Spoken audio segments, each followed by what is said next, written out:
இன்றைய வேத ஆராய்ச்சி வேலை நிகழ்ச்சியிலே பங்கு பெற வருகை தந்திருக்கும் உங்கள் அனைவரையும் தூய மத்தேயு தமிழாலய சார்பிலே வாழ்த்துகிறேன், வரவேற்கிறேன். இந்த நிகழ்ச்சியையும் தேவன் தாமே ஆசீர்வதிக்கும்படியாக நாம் ஜெபம் செய்வோம். எங்கள் அன்பின் பரம தகப்பனே, இந்த வேத ஆராய்ச்சி வேலை நிகழ்ச்சிக்காக உம்முடைய சமூகத்தில் வருகிறோம். இப்போதும் நாங்கள் பாட இருக்கின்ற பாடல்களையும் தியானிக்க இருக்கின்ற உம்முடைய செய்தியும் ஆசீர்வதித்து தந்துள்ளோம். இன்றும் உம்முடைய வேத வார்த்தைகளை எங்கள் மத்தியிலே பேச இருக்கின்ற உம்முடைய தாசரை மறைத்து உம்மை வெளிப்படுத்தியலும், இன்றைய வேத ஆராய்ச்சி வேளையிலும் உம்முடைய திருப்பிரசன்னத்தை நாங்கள் உணரவும், உம்முடைய வேதத்தின் வெளிச்சம் எங்களுடைய இருதயத்தை பிரகாசிக்கவும் அருள் புரிந்தருளும்.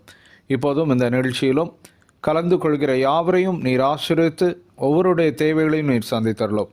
எங்களை தாழ்த்தி உம்முடைய திருப்பாதத்திலே அர்ப்பணம் செய்கிறோம். தொடர்ந்து இந்த நிகழ்ச்சியிலும் எங்களை ஆட்கொண்டு வழிநடத்தியறலும். இயேசுவின் மூலம் ஜெபிக்கிறோம் பிதாவே, ஆமென். திரும்பவும் தேவனுடைய நாமத்திற்கு மகிமை உண்டாக. நாம் யாவரும் பாமாலை 46 பாடுவோம். 46வது பாமாலையை பாடுவோம்.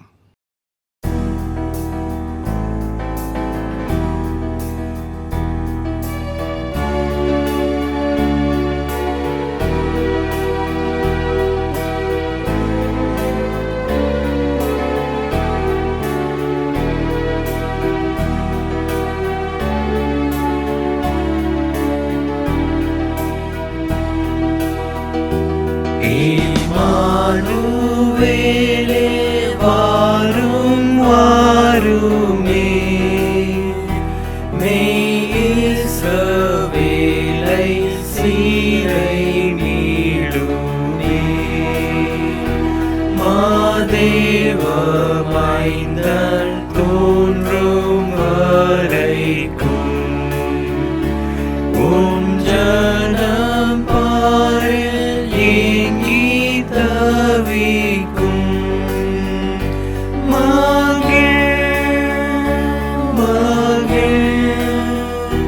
சீயோனின் சபையே, இம்மானுவேலே நாள் சமீபமே.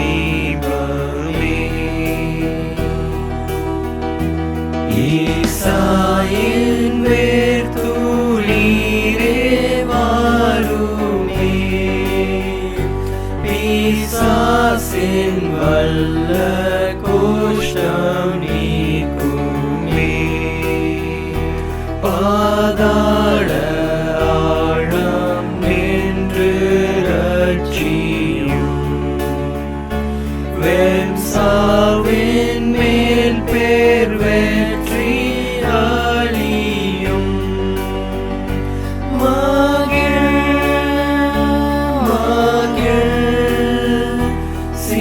சீயோனின் சபையே, இம்மானுவேலே நாள் சமீபமே.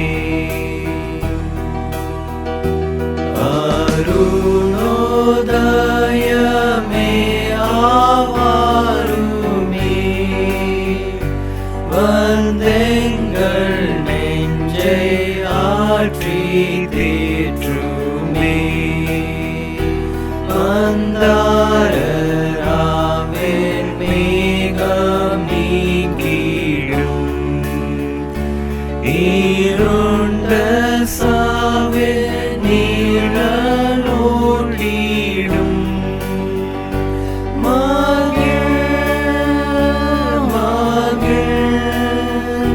சீயோனின் சபையே, இம்மானுவேலே நாள் சமீபமே. தாவீதின் திறவுகோலே வாருமே, வெண்வாசலை திறந்து தாருமே. ஒடுக்கமாம் நல்வழி காத்திடும், விசாலமாம் துர்பாதை தூர்த்திடும். மகிழ் சீயோனின்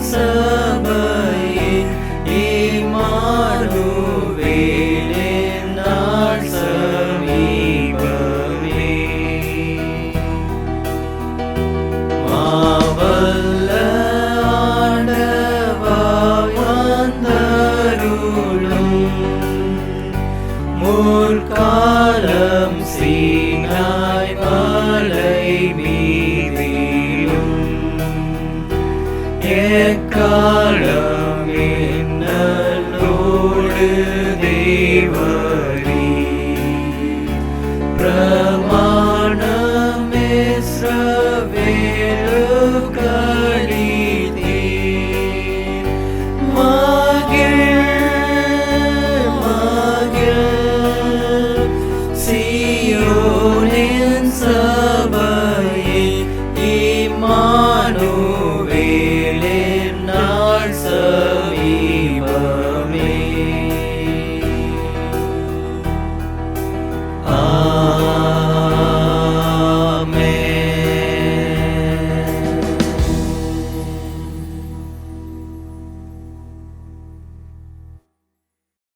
இப்போதும் வேத பாடம் வாசிக்கப்படும். இன்றைய வேத ஆராய்ச்சிக்கென்று தெரிந்து கொள்ளப்பட்ட வேத பகுதி அப்போஸ்தலருடைய நடபடிகள் 4ஆம் அதிகாரம் 13ஆம் வசனம் முதல் 22ஆம் வசனம் வரை. This month's Bible study focuses on the Acts of the Apostles, chapter 4, verses from 13 to 22. அப்போஸ்தலருடைய நடபடிகள் 4ஆம் அதிகாரம் 13ஆம் வசனம் முதல். பேதுருவும் யோவானும் பேசுகிற தைரியத்தை அவர்கள் கண்டு, அவர்கள் படிப்பறியாதவர்கள் என்றும் பேதமையுள்ளவர்கள் என்றும் அறிந்தபடியினால் ஆச்சரியப்பட்டு, அவர்கள் இயேசுவுடனே கூட இருந்தவர்கள் என்றும் அறிந்து கொண்டார்கள்.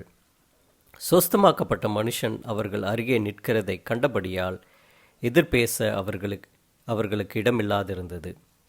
அப்பொழுது அவர்களை ஆலோசனை சங்கத்தை விட்டு வெளியே போகும்படி கட்டளையிட்டு தங்களுக்குள்ளே யோசனை பண்ணிக்கொண்டு, இந்த மனுஷரை நாம் என்ன செய்யலாம்? எருசலேமில் வாசம் பண்ணுகிற எல்லாருக்கும் தெரிந்திருக்கிறபடி வெளியரங்கமான அற்புதம் இவர்களால் செய்யப்பட்டதே, அதை நாம் இல்லை என்று சொல்லக்கூடாது. ஆகிலும் இது அதிகமாய் ஜனத்துக்குள்ளே பரம்பாதபடிக்கு இது முதல் ஒருவரோடும் இந்த நாமத்தை குறித்து பேசக்கூடாது என்று அவர்களை உறுதியாய் பயமுறுத்த வேண்டும் என்று சொல்லிக்கொண்டு அவர்களை அழைத்து இயேசுவின் நாமத்தை குறித்து எவ்வளவும் பேசவும் போதிக்கவும் கூடாதென்று அவர்களுக்கு கட்டளையிட்டார்கள். பேதுருவும் யோவானும் அவர்களுக்கு பிரதியுத்தரமாக, தேவனுக்கு செவி கொடுக்கிறதை பார்க்கிலும் உங்களுக்கு செவி கொடுக்கிறது தேவனுக்கு முன்பாக நியாயமாயிருக்குமோ என்று நீங்களே நிதானித்து பாருங்கள். நாங்கள் கண்டவைகளையும் கேட்டவைகளையும் பேசாமல் இருக்கக்கூடாதே என்றார்கள். நடந்த சங்கதிகளை குறித்து எல்லாரும் தேவனை மகிமைப்படுத்தினபடியால் ஜனங்களுக்கு பயந்து அவர்களை தண்டிக்க வகையொன்றும் காணாமல் அவர்களை பயமுறுத்தி விட்டுவிட்டார்கள். அற்புதமாய் சொஸ்தமாக்கப்பட்ட மனுஷன் 40 வயதிற்கு மேற்பட்டவனாய் இருந்தான் என்பதை வாசிக்கும்படியாக தெரிந்து கொள்ளப்பட்ட வேத பகுதி வாசித்தாயிற்று. அறிவிப்புகள். இன்றைய வேத ஆராய்ச்சி வேளையிலும் பங்கு பெற்று கொண்டிருக்கின்ற உங்கள் அனைவரையும் கர்த்தராகிய இயேசு கிறிஸ்துவின் இனிய நாமத்திலே வாழ்த்தி வரவேற்கிறேன். இந்த வேத ஆராய்ச்சி வேளையிலும் நம்மத்திலே கர்த்தருடைய செய்தியை பகிர்ந்து கொள்ள இருக்கும் ரெவரண்ட் டாக்டர் ஸ்டான்லி ஜோன்ஸ் அவர்களை ஆலய சார்பிலே வாழ்த்தி வரவேற்கிறேன். அவர்கள் பூனாவில் இயங்கி வரும் யூபிஎஸ்சிலே நியூ டெஸ்டமெண்ட் டிபார்ட்மெண்ட்டிலே ப்ரொஃபஸராக இருந்து தேவனுடைய ஊழியங்களை செய்து வருகிறார்கள். தேவனுடைய நாமத்திற்கு மகிமை உண்டாக. இந்த வேத ஆராய்ச்சி வேலைக்கு ஆரம்பமாக நாம் யாவரும் கிறிஸ்தவ ஆராதனை கீதங்களிலே 344வது பாடலை பாடுவோம். பாடலெண் 344.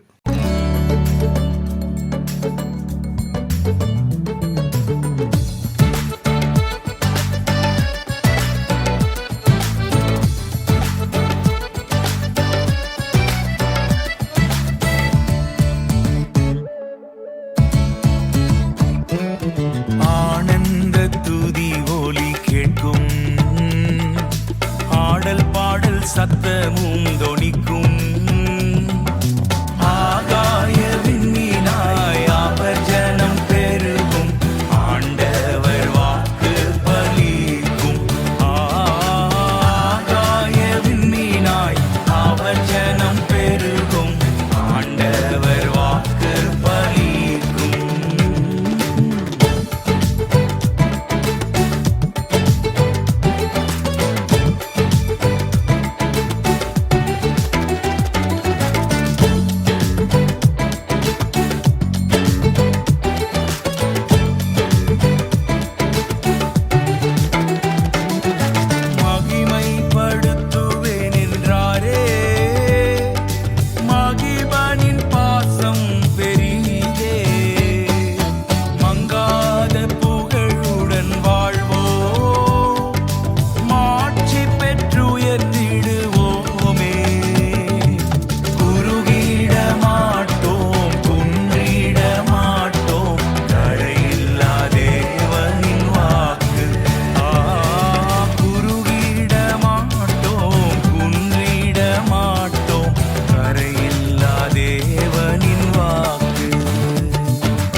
சத்தமும் தொனிக்கும்.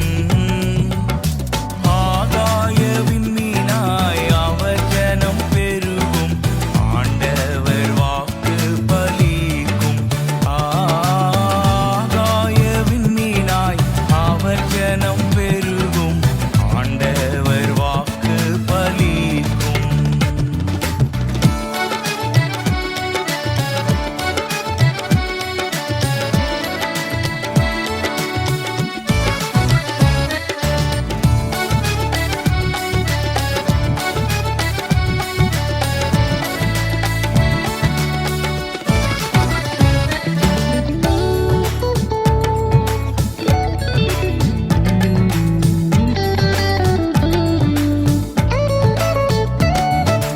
யாக்கோபு நடுங்கிடுவானோ?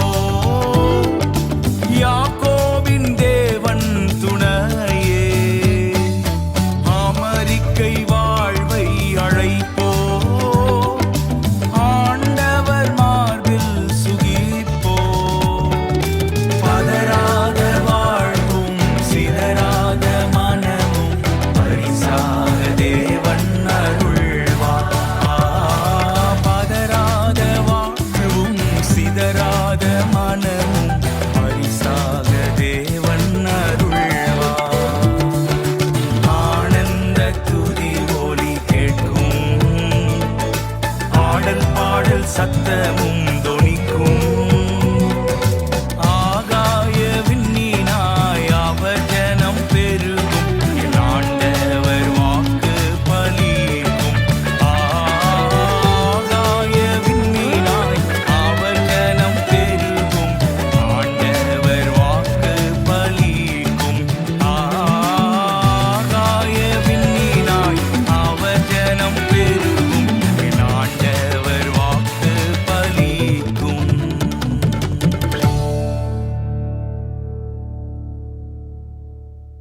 இப்போதும் ரெவரண்ட் டாக்டர் ஸ்டான்லி ஜோன்ஸ் அவர்கள் நம்ம மத்தியிலே தேவனுடைய வார்த்தைகளை பகிர்ந்து கொள்வார்கள். கிறிஸ்துவுக்குள் அன்பானவர்களே, ஆண்டவரும் இரட்சகருமாகிய இயேசு கிறிஸ்துவின் இனிய நாமத்தில் உங்கள் அனைவருக்கும் என் அன்பின் வாழ்த்துக்களை தெரிவித்துக் கொள்கிறேன். இம்மாதமும் இந்த வேத ஆராய்ச்சி கூடுகையில் கலந்து கொண்டு கர்த்தருடைய வார்த்தையை உங்களோடு பகிர்ந்து கொள்வதற்கு கிடைத்த இந்த வாய்ப்புக்காக ஆண்டவரை ஸ்தோத்தரிக்கிறேன். இந்த வாய்ப்பை கொடுத்த திருச்சபையின் போதகர் அவர்களுக்கும், நிர்வாக குழு உறுப்பினர்கள் மற்றும் விசுவாசிகள் அனைவருக்கும் என் நன்றியை தெரிவித்துக் கொள்கிறேன். கடந்த முறை நாம் அப்போஸ்தலருடைய நடபடிகள் 4ஆம் அதிகாரம் 8-12 வசனங்களிலிருந்து யூத அதிகாரிகளால் சிறைபிடிக்கப்பட்டு விசாரணைக்காக ஆலோசனை சங்கத்தாருக்கு முன்பாக நிறுத்தப்பட்ட பேதுருவும் யோவானும் எப்படி தங்களை தற்காத்து கொண்டார்கள் அல்லது எப்படி அந்த சூழ்நிலையை கையாண்டார்கள் என்று பார்த்தோம். நீங்கள் எந்த வல்லமையினாலே, எந்த நாமத்தினாலே இதை செய்தீர்கள் என்று கேட்ட அதிகாரிகளுக்கு பேதுரு ஒரு அழகான சுருக்கமான விளக்கத்தை கொடுத்தார். அந்த விளக்கத்தை ஒரு சின்ன பிரசங்கமாகவே வடிவமைத்து கொடுத்தார்.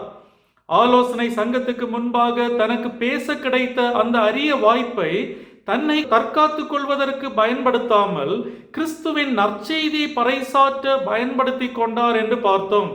இன்று அதன் தொடர்ச்சியான அப்போஸ்தலருடைய நடபடிகள் 4ஆம் அதிகாரம் 13-22 வசனங்களை நம்முடைய சிந்தனைக்காக எடுத்துக்கொள்வோம். இந்த வசனங்களில் பேதுருவின் விளக்கத்தை கேட்ட ஆலோசனை சங்கத்தார் அடுத்து என்ன செய்தார்கள் என்று பார்க்கிறோம். அவர்கள் பேதுருவையும் யோவானையும் அழைத்து இயேசுவின் நாமத்தை குறித்து எவ்வளவும் பேசவும் போதிக்கவும் கூடாதென்று அவர்களுக்கு கட்டளையிட்டார்கள் என்று 19ஆம் வசனத்தில் பார்க்கிறோம். சாத்தான் அப்போஸ்தலர்களுடைய சாட்சியை தடுப்பதற்கு என்னவெல்லாம் யுக்திகளை பயன்படுத்த முடியுமோ எல்லாவற்றையும் பயன்படுத்தி பார்த்தான். கடைசியில் அவர்களை பயமுறுத்துகிற யுக்தியை கையாண்டான். ஆனால் பேதுருவும் யோவானும் கிறிஸ்துவுக்கு சாட்சிகளாய் இருப்பது என்ற தீர்மானத்தில் தீர்க்கமாக இருந்தார்கள்.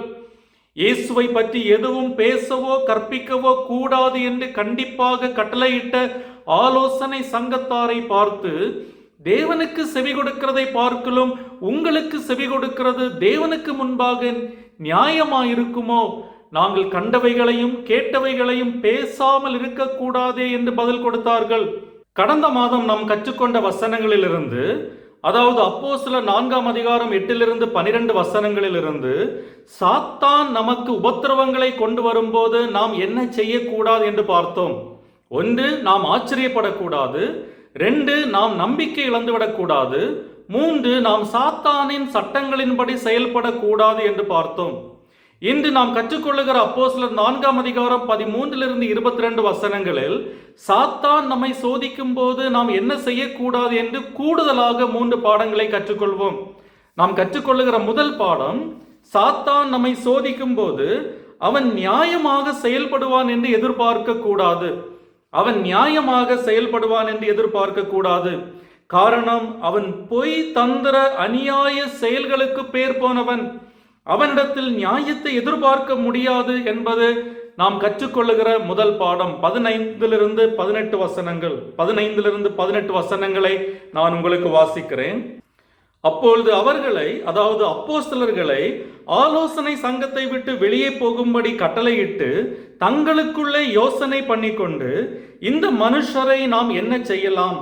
எருசலேமில் வாசம் பண்ணுகிற எல்லாருக்கும் தெரிந்திருக்கிறபடி வெளியரங்கமான அற்புதம் இவர்களால் செய்யப்பட்டதே, அதை நாம் இல்லை என்று சொல்லக்கூடாது. ஆகிலும் இது அதிகமாய் ஜனத்துக்குள்ளே பரம்பாதபடிக்கு இது முதல் ஒருவரோடும் இந்த நாமத்தை குறித்து பேசக்கூடாதென்று அவர்களை உறுதியாய் பயமுறுத்த வேண்டும் என்று சொல்லிக்கொண்டு அவர்களை அழைத்து இயேசுவின் நாமத்தை குறித்து எவ்வளவும் பேசவும் போதிக்கவும் கூடாதென்று அவர்களுக்கு கட்டளையிட்டார்கள். பேதுரு தன்னுடைய தற்காப்பு வாதத்தை முடித்த பிறகு ஆலோசனை சங்கத்தாருக்கு என்ன செய்வதென்று தெரியவில்லை. காரணம், பேதுரு சொன்ன எல்லாமே உண்மை என்பது அவர்களுக்கு தெரியும். நியாயப்படி பேதுருவையும் யோவானையும் நியாயமில்லாமல் கைது செய்ததற்காக அவர்களிடத்தில் மன்னிப்பு கேட்டு அவர்களை விடுதலை பண்ணியிருக்க வேண்டும். தங்களுடைய குற்றத்தை உணர்ந்து கடவுளிடம் திரும்பி இருக்க வேண்டும். ஆனால் அவர்கள் நியாயமாய் நடந்து கொள்வதற்கு பதிலாக தவறான ஒரு முடிவை எடுத்தார்கள். தங்களுக்குள் இரகசிய ஆலோசனை செய்வதற்காக பேதுருவையும் யோவானையும் ஆலோசனை சங்கத்தை விட்டு வெளியே போகும்படி கட்டளையிட்டார்கள். வாதங்களை முன்வைத்த பின் தீர்ப்புக்காக நீதிமன்றத்தின் வெளியே காத்திருக்கும் நபர்களைப் போல பேதுருவும் யோவானும் ஆலோசனை சங்கத்துக்கு வெளியே காத்திருந்தார்கள். பேதுருவையும் யோவானையும் வெளியே அனுப்பிவிட்டு ஆலோசனை சங்கத்தார் இரகசியமாக அறைக்குள் என்ன ஆலோசனை பண்ணினார்கள் என்று நமக்கு தெரியாது. ஒருவேளை அந்த ஆலோசனை சங்கத்தில் சவுல் இருந்திருந்தால் அங்கு நடந்த விஷயங்களை சவுல் லூக்காவுக்கு பிற்பாடு தெரிவித்திருக்க கூடும். ஆனால் கண்டிப்பாக பேதுருவையும் யோவானையும் எப்படி தீர்த்து கட்டுவது என்று கட்டாயம் ஆலோசித்திருப்பார்கள் என்பது நிச்சயம். அல்லது இந்த செய்தி எப்படி வெளியே பரவாமல் தடுப்பது என்று ஆலோசித்திருப்பார்கள். எப்படி பார்த்தாலும் நியாயமாய் முடிவெடுப்பதற்கு அவர்களுக்கு விருப்பமில்லை என்பது நிச்சயம். ஆலோசனை சங்கத்தார் உண்மையில் என்ன செய்திருக்க வேண்டும்? மேசியாவை சிலுவையில் அறைந்து கொண்ட பாவத்துக்காக எப்படி மனம் திரும்புவது என்று ஆலோசித்திருக்க வேண்டும். இதற்கு முந்தைய அதிகாரங்களில், குறிப்பாக அப்போஸ்தலருடைய நடபடிகள் 2ஆம் அதிகாரத்தில் பேதுருவின் பிரசங்கத்தை கேட்ட மக்கள் பதிலளித்தது போல இவர்களும் ரட்சிக்கப்பட நாம் என்ன செய்ய வேண்டும் என்று ஆலோசித்திருக்க வேண்டும். நம்முடைய பாவங்களை எப்படி நிவர்த்தி பண்ணுவது என்று ஆலோசித்திருக்க வேண்டும். ஆனால் அவர்கள் இன்னும் தவறு செய்வதிலேயே ஆர்வமாயிருந்தார்கள். இயேசுவை மேசியா என்று அவர்கள் ஏற்றுக்கொண்டால் அவர்கள் பதவிகளை இழக்க நேரிடும். அவர்கள் அதிகாரமற்று போய்விடுவார்கள். எனவே தங்களுடைய பயங்கரமான தவறை திருத்திக் கொள்வதற்கு பதிலாக இந்த மனுஷரை நாம் என்ன செய்யலாம் என்று ஆலோசித்தார்கள். பூட்டிய கதவுகளுக்கு பின்னால் இருக்கும்போது அவர்கள் உண்மையை ஒத்துக்கொண்டார்கள். ஆனால் பொதுவெளியில் உண்மையை ஒத்துக்கொள்ள தைரியம் அவர்களுக்கு இருக்கவில்லை. இரகசியமாய் பூட்டப்பட்ட அறையில் ஆலோசிக்கும் போது என்ன பேசிக்கொண்டார்கள்? எருசலேமில் வாசம் பண்ணுகிற எல்லாருக்கும் தெரிந்திருக்கிறபடி வெளிரங்கமான அற்புதம் இவர்களால் செய்யப்பட்டதே, அதை நாம் இல்லை என்று சொல்லக்கூடாது என்று இயேசுவின் நாமத்தினால் நடைபெற்ற அற்புதத்தை ஒத்துக்கொண்டார்கள். அதை மறுக்கவில்லை.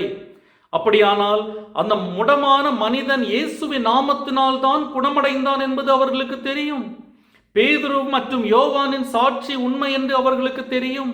இயேசு மரித்தோரிலிருந்து எழுப்பப்பட்டிருந்தார் என்பதும் அவர்களுக்கு தெரியும். ஆனால் உண்மையை அறிக்கையிடுவதற்கு பதிலாக அதை மூடி மறைப்பதிலேயே கவனமாக இருந்தார்கள்.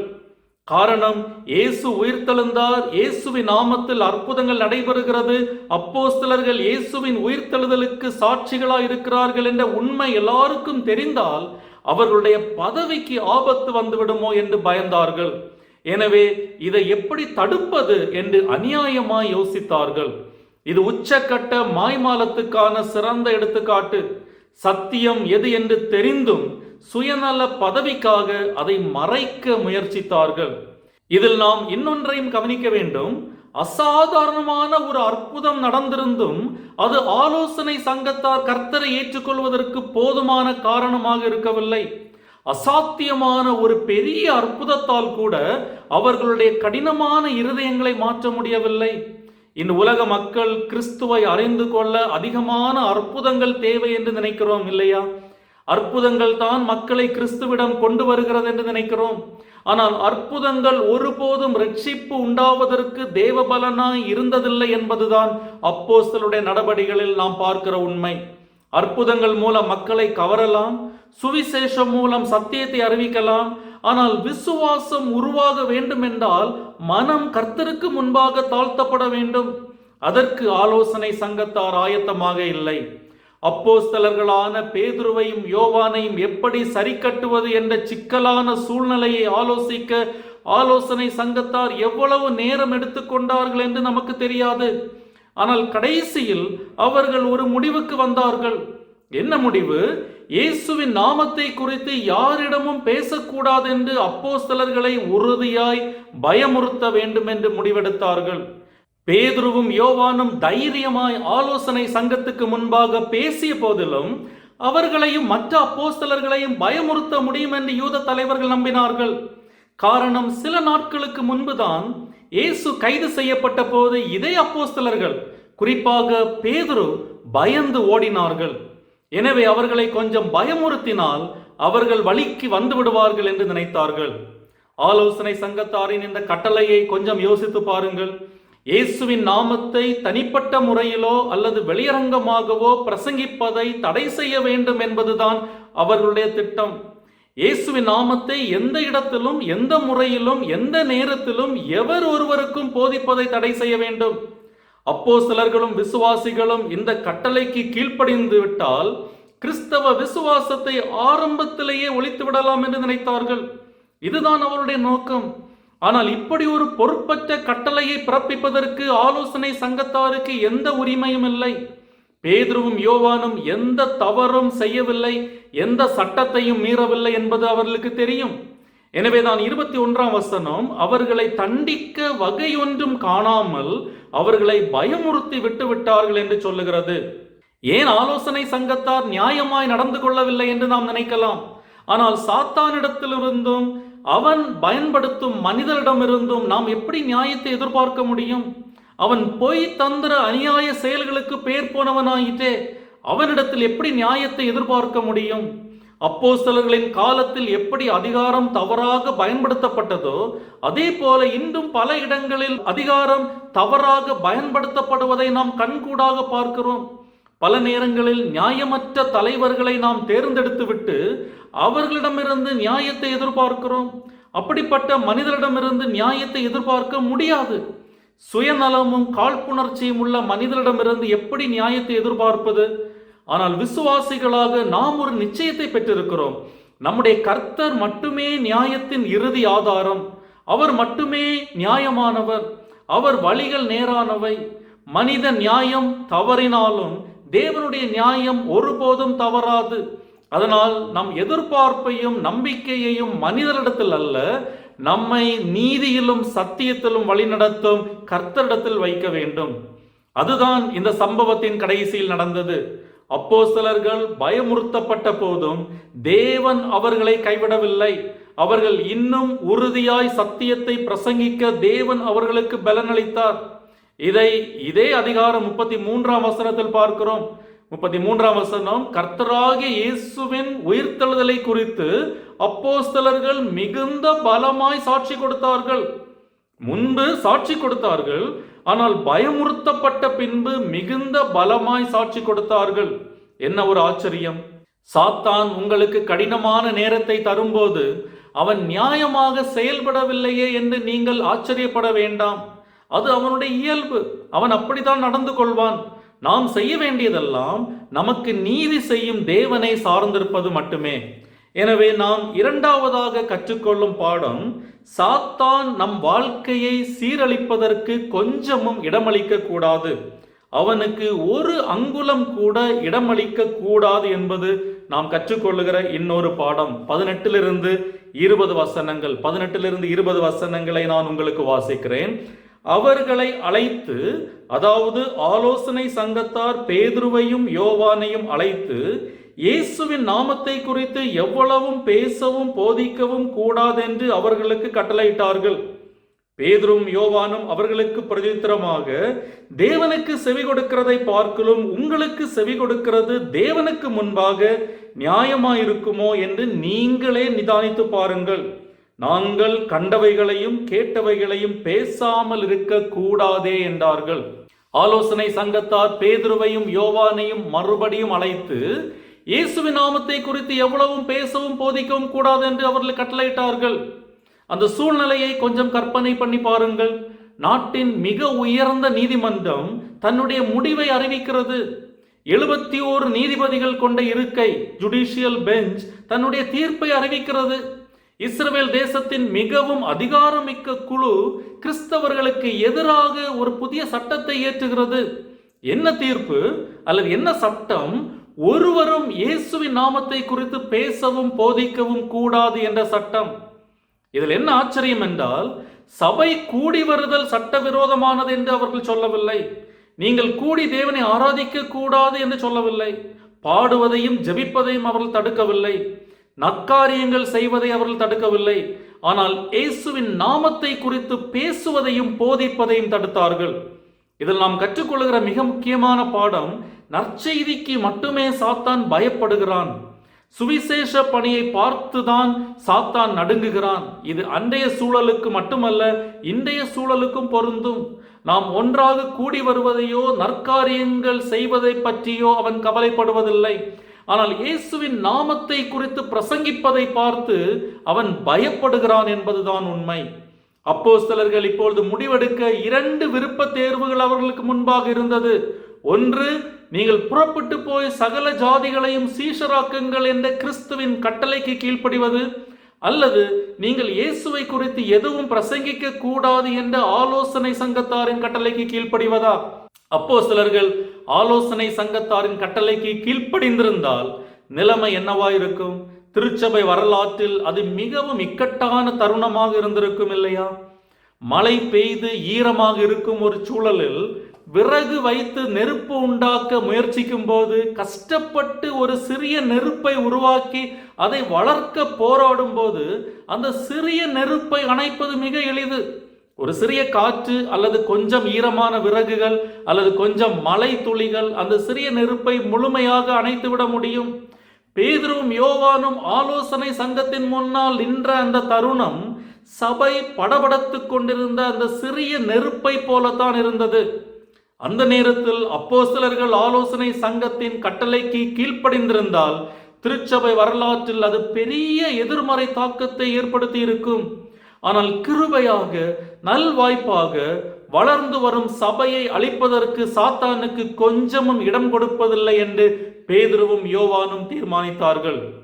ஒருவேளை நீங்களோ நானோ பேதுருவும் யோவானும் நின்ற இடத்தில் நின்றிருந்தால், ஆலோசனை சங்கத்தாரின் கட்டளைக்கு கீழ்ப்படிய போவதில்லை என்று முடிவெடுத்திருந்தாலும் அந்த இடத்தில் அதிகாரிகளை எதிர்த்து பேச வேண்டாம் என்று நினைத்திருப்போம் இல்லையா? இயேசுவை பிரசங்கிக்க வேண்டுமா இல்லையா என்பதை பிறகு பார்த்து கொள்ளலாம்.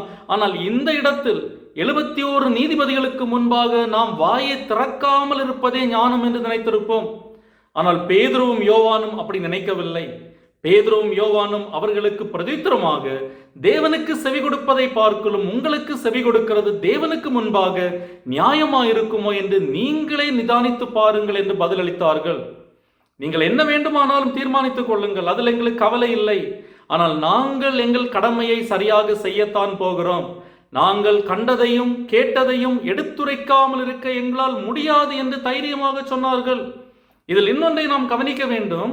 நாங்கள் மனுஷருக்கு கீழ்ப்படிய வேண்டுமா அல்லது தேவனுக்கு கீழ்ப்படிய வேண்டுமா என்ற கேள்வியில் மனுஷனை விட தேவனுக்கு தான் கீழ்ப்படிய வேண்டும் என்பது ஆலோசனை சங்கத்தாருக்கு தெரியும். காரணம், அவர்கள் மத தலைவர்கள், அவர்களுக்கு நியாயப்பிரமாணம் நன்றாகவே தெரியும். எனவே தேவனுக்கு செவி கொடுக்கிறதை பார்க்கலும் உங்களுக்கு செவி கொடுக்கிறது தேவனுக்கு முன்பாக நியாயமா இருக்குமோ என்று நீங்களே நிதானித்து பாருங்கள் என்ற கேள்வி ஆலோசனை சங்கத்தாருக்கு பேதுருவும் யோவானும் வைத்த ஒரு செக். காரணம், இந்த இடத்தில் நீங்கள் எங்களுக்கு தான் கீழ்ப்படிய வேண்டும் என்று அவர்களால் சொல்ல முடியாது. எனவே அமைதியாயிருந்தார்கள். ஆலோசனை சங்கத்தாரின் அமைதி பற்றி கவலைப்படாமல் பேதுருவும் யோவானும் செயல்பாட்டில் இறங்கினார்கள். நாங்கள் கண்டவைகளையும் கேட்டவைகளையும் பேசாமல் இருக்கக்கூடாதே. கண்டதையும் கேட்டதையும் பேசுவது என்பது ஒரு சாட்சியின் அடிப்படை அம்சம். அவர்கள் தமக்கு சாட்சிகளாய் இருக்க வேண்டும் என்று இயேசு அவர்கள் கட்டளையிட்டிருந்தார். அந்த கட்டளைக்கு கீழ்ப்படிவதற்கு அவர்கள் உயிர்த்தெழுந்த இயேசுவே மேசியா என்ற உண்மையை சொல்லாமல் இருக்க முடியாது. கண்டவைகளையும் கேட்டவைகளையும் பேசாமல் இருப்பது அப்போஸ்தல பண்புக்கு நேர் எதிரானது. சூரியன் உதிக்காமல் இருக்கும்படி உத்தரவிட முடியுமா? அல்லது பறவைகள் பாடாமல் இருக்கும்படி கட்டளையிட முடியுமா? அல்லது ஒரு தாய் தன் குழந்தையிடம் அன்பு செலுத்தாமல் இருக்கும்படி கட்டளையிட முடியுமா? முடியாது. காரணம், அது அவர்கள் இயல்பு. அப்போஸ்தலர்கள் இயேசுவை பற்றி பிரசங்கிக்க கூடாது என்ற கட்டளையும் அது போன்றதுதான். காரணம், அவர்கள் பிரசங்கிப்பதற்கே சாட்சி பகர்வதற்கே அனுப்பப்பட்டிருக்கிறார்கள். அது அவர்கள் இயல்பு. எனவே நாங்கள் கண்டவைகளையும் கேட்டவைகளையும் பேசாமல் இருக்க கூடாதே என்று தீர்க்கமாய் சொன்ன அப்போஸ்தலர்களை என்ன செய்வதென்று அறியாத ஆலோசனை சங்கத்தார் அவர்களை மேலும் பயமுறுத்தி விட்டுவிட்டார்கள். 21ஆம் வசனம், நடந்த சங்கதிகளை குறித்து எல்லாரும் தேவனை மகிமைப்படுத்தினபடியால் ஜனங்களுக்கு பயந்து அவர்களை தண்டிக்க வகை ஒன்றும் காணாமல் அவர்களை பயமுறுத்தி விட்டுவிட்டார்கள். அந்த பயமுறுத்தலை நாம் சாதாரணமாக எடுத்துக்கொள்ள முடியாது. காரணம், அந்த கட்டளையை மீறி இயேசுவை பிரசங்கித்த காரணத்துக்காக சில நாட்களுக்கு பிறகு இதே அப்போஸ்தலர்கள் கைது செய்யப்பட்டு சிறையில் அடைக்கப்பட்டார்கள் என்று 5ஆம் அதிகாரத்தில் நாம் பார்க்கிறோம். சில நாட்களில் ஸ்தேவான் கொலை செய்யப்பட்டான். சவுல் அதிகாரிகளிடமிருந்து அனுமதி பெற்று சபையை துன்புறுத்த தொடங்கிவிட்டான். பேதுருவும் மற்ற அப்போஸ்தலர்களும் விசுவாசத்திற்காக தங்கள் உயிரை இழக்க நேரிட்டது. ஆனாலும் தங்கள் கடமையில் அவர்கள் உண்மை உள்ளவர்களாயிருந்தார்கள். இத்தனை பாடுகள் மத்தியிலும் சாத்தான் சபையை துன்புறுத்த எடுத்த எந்த முயற்சியும் முழுமையாக வெற்றி அடையவில்லை. காரணம், தேவனுடைய வல்லமையான செயல்களை யாராலும் தடுக்க முடியாதபடி ஆண்டவர் கிரியை செய்தார். எனவே மூன்றாவதாக நாம் கற்றுக்கொள்ளும் பாடம், தேவனுடைய வல்லமையான செயல்களை யாராலும் தடுக்க முடியாது. தேவனுடைய வல்லமைக்கு முன்பாக சாத்தானின் மிரட்டல் ஒன்றுமில்லை என்பது நாம் கற்றுக்கொள்ளும் இன்னொரு பாடம். 21, 22 வசனங்கள், 21, 22 வசனங்களை நான் உங்களுக்கு வாசிக்கிறேன். நடந்த சங்கதிகளை குறித்து எல்லாரும் தேவனை மகிமைப்படுத்தினபடியால் ஜனங்களுக்கு பயந்து அவர்களை தண்டிக்க வகை ஒன்றும் காணாமல் அவர்களை பயமுறுத்தி விட்டுவிட்டார்கள். அற்புதமாய் சொஸ்தமாக்கப்பட்ட மனுஷன் 40 வயதுக்கு மேற்பட்டவனாயிருந்தான். ஆலோசனை சங்கத்தார் எவ்வளவு முயற்சி செய்தும் பேதுருவையும் யோவானையும் தண்டிக்க அவர்களால் முடியவில்லை. காரணம், தேவன் செய்த அற்புதம் எல்லாருக்கும் வெளிப்படையாக தெரிந்திருந்தது. 40 ஆண்டுகளாக ஊனமாக இருந்த மனுஷன் ஆரோக்கியமான நிலையில் அவர்களுக்கு முன்பாக சாட்சியாக நின்றான். 40 வருடங்கள் ஊனமுற்றிருந்த ஒருவன் குணமாவது மருத்துவ ரீதியாகவும் கலாச்சார ரீதியாகவும் சாத்தியமற்ற ஒன்று. ஆனால் அது எல்லாருடைய கண்களுக்கு முன்பாக நடந்து கொண்டிருந்தது. அற்புதமாய் சொஸ்தமாக்கப்பட்ட மனுஷன் 40 வயதுக்கு மேற்பட்டவனாயிருந்தான் என்று லூக்கா அவனுடைய வயதை குறிப்பிடுவது இந்த அற்புதத்தின் மறுக்க முடியாத தன்மையை காட்டுகிறது. அதோடு பேதுருவின் சாட்சியின் உண்மை தன்மையை காட்டுகிறது. அது மட்டுமல்ல, அது தேவனுடைய கிரியையின் மேன்மையை உறுதிப்படுத்துகிறது. தேவனுடைய வல்லமைக்கு முன்பாக சாத்தானின் மிரட்டல் ஒன்றுமில்லை. மனித அதிகாரமும் அரசியல் அழுத்தமும் மத ரீதியான மிரட்டல்களும் சாத்தானின் தந்திரங்களும் even the schemes of Satan கடவுளுடைய ராஜ்ய பணியை தடுக்க முடியாது என்பதற்கு இது ஒரு சிறந்த எடுத்துக்காட்டு. எனவே சாத்தானின் தந்திரங்களை பற்றி நாம் பயப்பட வேண்டியதில்லை. தேவனுடைய கிரியையை தடுக்க யாராலும் முடியாது. அவருடைய ராஜ்ய பணியை யாராலும் தடுக்க முடியாது. தடுக்க நினைத்த நிகழ்வுகள் எல்லாம் தவிடுபொடியாய் சுக்கு நூறாய் உடைந்திருக்கிறது என்பதற்கு அப்போஸ்தலர் நடபடிகள் ஒரு பெரிய சான்று. எனவே இந்த வசனங்கள் நமக்கு சொல்லும் முக்கியமான செய்தி, தேவன் நம்முடைய வாழ்க்கையில் ஒரு செயலை தொடங்கினால் அதை குறைக்கவோ மறைக்கவோ தடுக்கவோ யாராலும் முடியாது. சாத்தான் மிரட்டலாம், மனிதர்கள் குற்றம் சாட்டலாம், சமூகம் விமர்சிக்கலாம், ஆனால் தேவன் செய்கிற செயல்கள் எல்லாவற்றையும் மீறி வெளிப்படும். எனவே நாம் இந்த வசனங்களை படிக்கும்போது 3 முக்கியமான உண்மைகளை நினைவில் வைத்துக் கொள்ள வேண்டும். முதலில், சாத்தான் நம்மை சோதிக்கும் போது அவன் நியாயமாக செயல்படுவான் என்று எதிர்பார்க்க முடியாது. காரணம், அவன் பொய், தந்திர, அநியாய செயல்களுக்கு பெயர் போனவன். அவனிடத்தில் நியாயத்தை எதிர்பார்க்க முடியாது. இரண்டாவது, சாத்தான் நம் வாழ்க்கையை சீரழிப்பதற்கு கொஞ்சமும் இடமளிக்க கூடாது. அவனுக்கு ஒரு அங்குலம் கூட இடமளிக்க கூடாது. ஆனால் மூன்றாவதாக, தேவனுடைய வல்லமையான செயல்களை யாராலும் தடுக்க முடியாது. தேவனுடைய வல்லமைக்கு முன்பாக சாத்தானின் மிரட்டல் ஒன்றுமில்லை என்பதுதான் இந்த சம்பவம் நமக்கு கற்றுத்தரும் முக்கிய பாடம். பேதுருவும் யோவானும் எதிர்ப்பையும் மிரட்டல்களையும் சந்தித்தாலும் தேவன் அவர்களின் ஊழியத்தை வெளிப்படுத்தினார்.